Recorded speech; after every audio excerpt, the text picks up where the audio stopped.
Hop, sizlar bilan tenglamalari sistemasini yechishga ikkita usulni o'rganib o'tdik. Birinchisi o'rniga qo'shish usuli, ikkinchisi qo'shish usulini o'rgandik. Endi ikkalasini ham oldingi darslarimizda misollarni ishlab bo'ldik. Bugungi darsimizda bir qator takrorlab qo'yamiz. Birinchi bo'lib o'rniga qo'yish usulini tekshirib olamiz, takrorlab olamiz.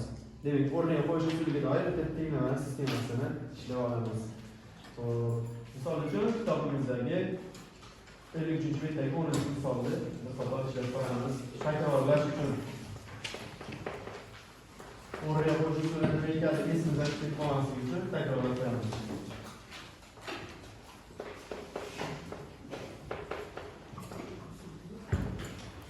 Hop, demak, o'rniga qo'yish usulini mazmuni nima edi? Ya'ni tenglamalar sistemasini yechayotgan vaqtimizda qayerda bitta noma'lum bo'lsa, o'sha joydagi tenglamani birinchi bo'lib ishlab olardik. O'rniga qo'yish usulimizda. Demak, hozir noma'lum bittasi qayerda? Tepada, pastda? Pastda bo'lyapti. Demak, pastdagi tenglamani ishlab olamiz. Chunki pastda faqatgina x qatnashyapti, xolos. Shu tenglamani oldin ishlab olamiz. 48 degan tenglamani ishlab olamiz. Demak, qo'shilgan o'rniga narigi tomonga ayirish bo'lib o'tadi. 4x teng ayirsak 36. To'g'ri yoqqa 9. Demak, x topib oldik. Demak, usulimiz nomi o'rniga qo'yish edi. Demak, mana shu 9 ni olib borib, endi birinchi tenglamadagi x o'rniga qo'yib, y topib olamiz. Demak, birinchi tenglamadagi x o'rniga qo'yib qo'ysak. Demak, 3 ko'paytirilgan, 2 ko'paytirilgan 9 ayrilgan y teng 91. Endi mana bu ko'paytirilgan uni shu yoqqa 2 kere 9 demak 18 ayrilgan y qavsi qoldi bu tomonda. Qavsiz yozsak bo'laveradi. 91 bo'lgan 3. Demak, 18 ayrilgan y barobar 20. Necha? 7. Evet, y degan 18 ayrilgan 7 degan 10. Javob yozayotganda birinchi bo'lib nima yozardik? Birinchi x yozamiz. Keyin 11 yozamiz. Eslab oldik, o'rniga qo'yish usulini hamma esiga tushdi deb o'ylayman. Xo'p, endi keyingi usulimiz qo'shish usuli edi. Demak, qo'shish usulida usulimizning nomi qo'shish usuli xolos. Demak, qo'shsak ham bo'laveradi, tenglamalari sistemasini. Ayirsak ham, ko'paytirsak ham, bo'lsak ham bo'laveradi. Bizga qaysi biri qulay bo'lsa, sistemani yechish uchun shu yo'lda qo'llaymiz. Demak, qo'shish usuliga doir bitta misol ishlasak. Misol uchun 54-betdagi 22-misol. Takrorlab olish uchun ishlab ko'ramiz. X qo'shilgan y-ga 15 ga. Endi bu tenglamalar sistemasini yechishimiz uchun biz bitta shartni kiritamiz, ya'ni noma'lum yo'qolib ketsin. Ya'ni qaysi bitta noma'lumni yo'qotib olishimiz kerak. Chunki endi tepada ham, pastda ham noma'lumlar ikkitadan bo'lib qoldi. Demak, mana shundan voz kechishimiz kerak. Biz qaysi bittasidan voz kechishimiz kerak? Bittasi qolishi kerak. Hozir ayirib olsak nima bo'ladi? Y yo'q bo'lib ketib qoladi. Demak, ikkala sistemani hozir bir-biridan ayirib olamiz. 3x dan 2x ayirsak.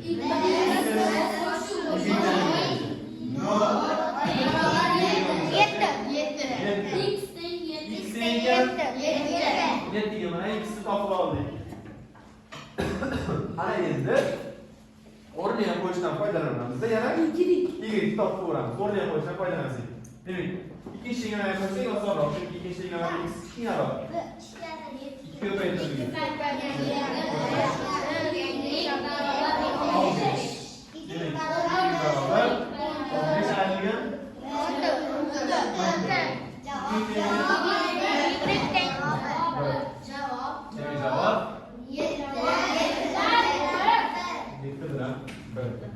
Shunlarga qo'shish usulimiz. Endi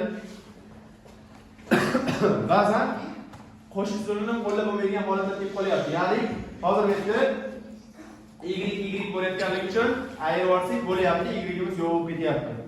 Endi ayirish degan yo'q bo'lmaydigan holatlar bo'lsa, unda nima qilamiz? Bunga doir sizlarga misollar ishladik. Yana takrorlab qo'yamiz. Misol uchun 54-betdagi 29-misol.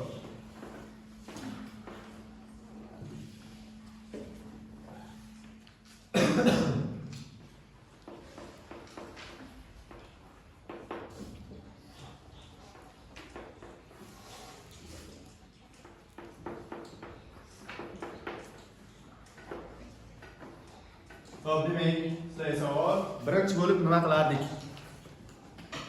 Nima qilardik? Aytaveramiz.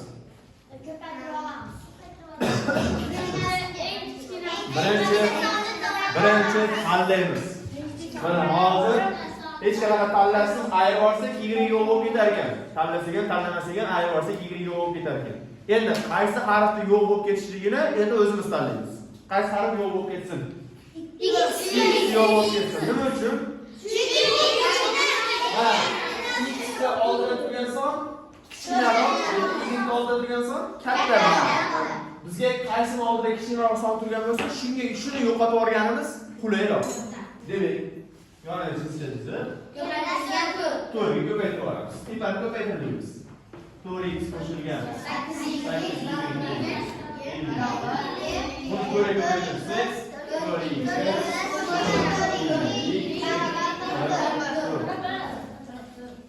4 emas. Endi nima qilamiz? Endi x bo'lib ketadi. Yo'q ketadi.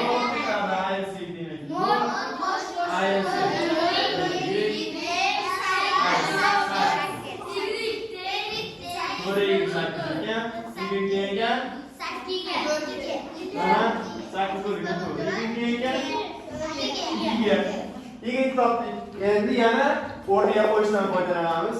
Y topib oldik. Qayerdadir y topilgan? Pastdagi qilib yo'q.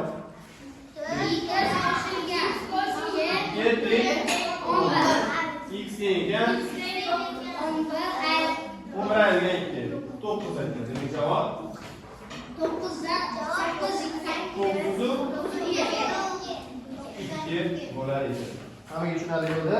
Bir eslab oldik. Endi yozib olishimiz juda shart emas. Mana o'rniga qo'yish hammaga tushunarli bo'lgani, o'rniga qo'yish shart emas. Endi bittaga emas, endi ikkita songa ko'paytirishimiz kerak bo'lib qoladigan holatni ko'ramiz. Bitta songa emas, faqat bittasini ko'paytirdik-ku. Endi ikkalasini ham ko'paytirishimiz kerak bo'lib qoladigan holat bo'ladi. Shularni ko'ramiz endi.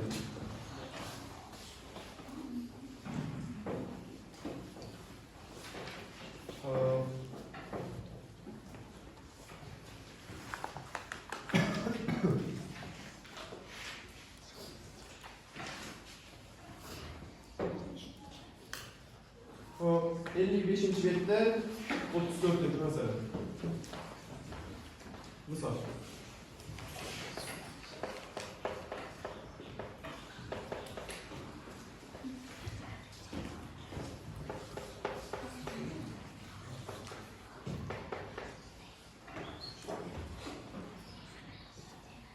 Endi yana birinchi qiladigan ishimiz nima? Tanlash. İxtiyor bizda. Xohlasak kichkinasini tanlasak ham bo'ladi, kattasini tanlasak ham bo'ladi. Bizga qaysi biri qulay bo'lsa, shunisini tanlaymiz. Qaysi birini yo'qotib olish qulay bo'lsa, shunisini tanlaymiz. Demak, x yo'qotib olaylik deb tanladik xo'p. Endi x yo'qotib olaylik deb tanlaganimizdan keyin x ni oldida turgan sonlarni bir xil qilishimiz kerak. Hozir ikkalasi bittasini oldida 3 turibdi, bittasini oldida 2 turibdi. Endi qanaqadir bitta songa ko'paytirganimizda qaysi bittasi 3 yoki qaysi bittasi 2 bo'lib qola olmaydi ekan. Shuning uchun ikkalasini ham ko'paytirib chiqamiz. Tepada 2 bor ekan, 2 bor ekan. 2 ga ko'paytiramiz. 2 bor. 3 ga ko'paytiramiz. Ko'paytirib yozib chiqamiz. Ko'paytirsak 6x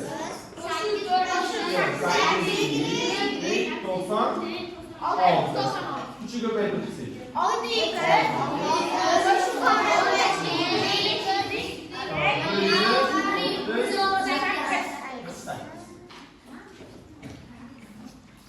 Ana endi nima qilamiz? Endi ayirga vaqtimizda har doim tepadan pastga ayirishimiz shart emas. Bunaqa qoida yo'q. Pastdan tepadan ayirishimiz ham mumkin. Ya'ni kichkinasidan, kattasidan kichkinasiga ayirib olamiz. Demak 6x dan 6x ayirsak.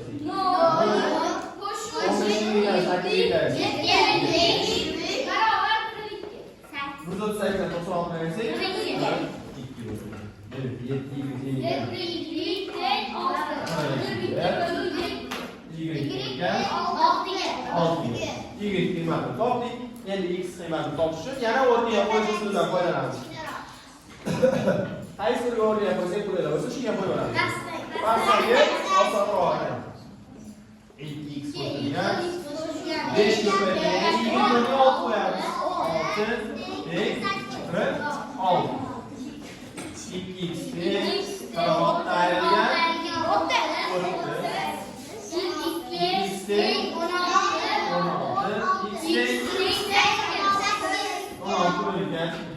8 bo'ladi. Demak javob 8 bo'ladi. Qani bo'ldi? Xo'sh. Endi ha. Hop.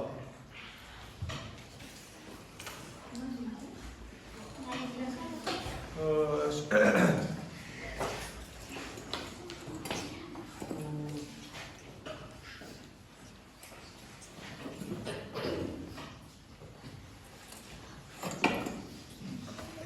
O'zi buga vazirlarni ham 37 gacha beradimi? 34 gacha bergandim. Mana bitta ko'paytirilganlarni tashlab ketganligi. Mana bitta son ko'paytirilganlarni tashlab ketgandik. Demak, shu oldi bitta son ko'paytirilganlarni ham. Xo'sh. Endi 38 ni ishlab beraman, 39 ni xuddi shuni singari o'zimiz ishlaymiz. 38 da aylanma to'rtinchi aylanning qiymatlarini toping deyapti. Endi qaranglar. Xuddi shuni mana o'zimizni tenglamalar sistemasiga olib olishimiz mumkin. Qanday qilamiz? Ko'pchilik 2 mana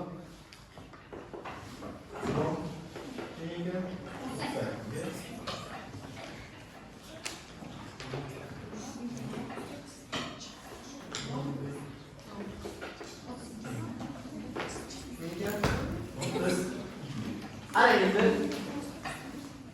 uchta dumana bor ekan. Hammasini x deb belgilasak, qo'shsak x bo'ladi. Romni y deb belgilab qo'ysak bo'lar ekan. Y bor ekan. Ekan bu 38 pastda ikkita dumana bor ekan. 2 ikkita roz bor ekan. 2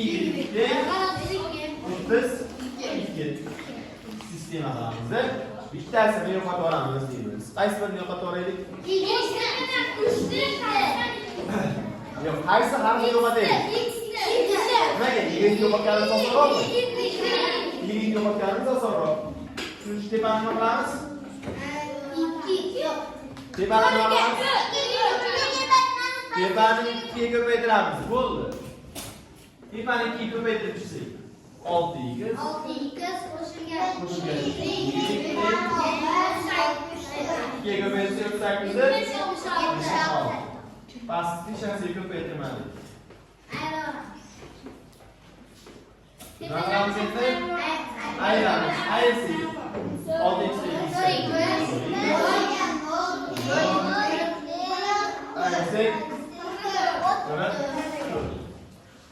demek 4x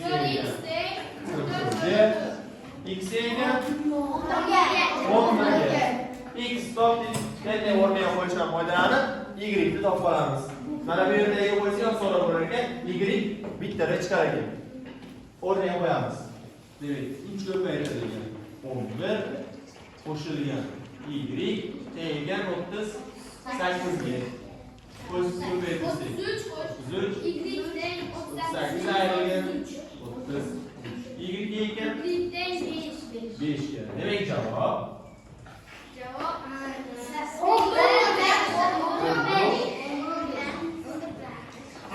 5. Mana shu doskadagi misollarni yozib olasizlar. Xo'p, endi tenglamalar sistemamizda endi hozir noma'lumlar ikkitadan qatnashyapti. Endi noma'lumlar uchtadan bo'lib qoladigan misollarga qoladi. Endi undan o'tamiz. Shularni ko'rib o'tamiz. Hop, 25-likdagi qirqinchi misol.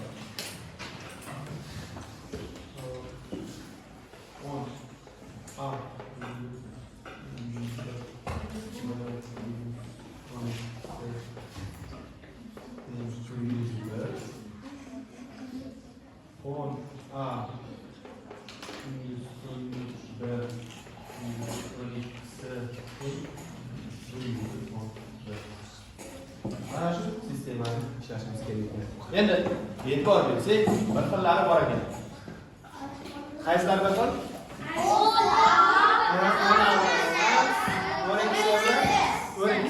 Ayrı olsak bular yo'q bo'lib ketadi. Demak, ayrı olsak.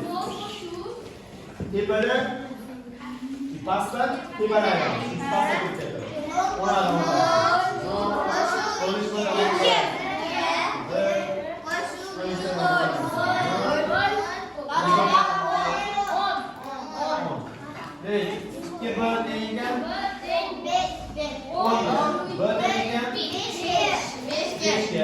Bir qiymatini topib oldik. Endi nima qilamiz?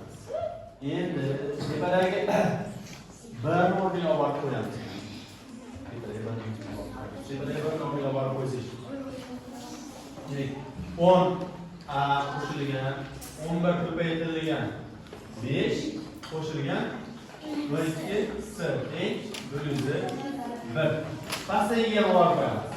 10 qo'shilgan, 13 ko'paytirilgan 5 qo'shilgan 12 s teng bo'ldi 11. Dosga qarang. Hop, yozib olamiz. Hali ham 10 11 5 ga ko'paytirsak 55 12 s bo'ldi 1. Bunday 16 bo'ladi. 13 5 ga ko'paytirsak 65 12 s teng bo'ldi 11. Sistema. Endi bu 55larni bu yoqqa, 65ni ham bu yoqqa o'tkazib yuborsak. 10 qo'shilgan nima qoldi? 12 s. Bu yoqda 1 ayrilgan 55. Bunda ham 10 qo'shilgan 12 s teng 1 ayrilgan 65. Xo'p, ayirib olamiz. 10 qo'shilgan 12 s teng bo'ladi. 1 dan 55 ayirsak. 56.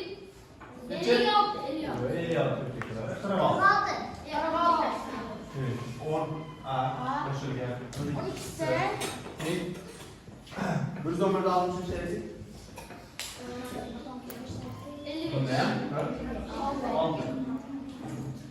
Endi mana shu joyda endi biz son tanlaymiz. Son tanlash yo'li bilan topamiz endi javobni. Endi qanaqa son tanlaymiz? Endi shunaqangi son tanlashimiz kerakki, mana bu yerda javobimiz qo'shganimizdagiga 6 bo'lishi kerak oxirida. Endi hozir men aytdim, A o'rniga har qanaqa son qo'ysam ham oxiri 6 bo'lmaydi. Tushuntira oldimmi? Misol uchun 1 qo'ysak, 10, 2 qo'ysak, 20, 3 qo'ysak, 30, 4 qo'ysak, 40, oxiri 6 bo'lmayapti. Endi demak, mana yerga qo'yadigan sonimiz son qo'ysak 6 bo'ladi. Misol uchun 1 qo'ysak, 2 qo'ysak, 4, 3 qo'ysak 6 bo'ladi. Demak, sonning qiymati necha ekan hozir? 6. Son ushladi. Endi son tanlab oldik.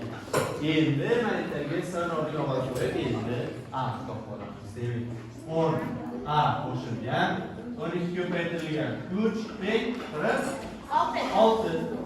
10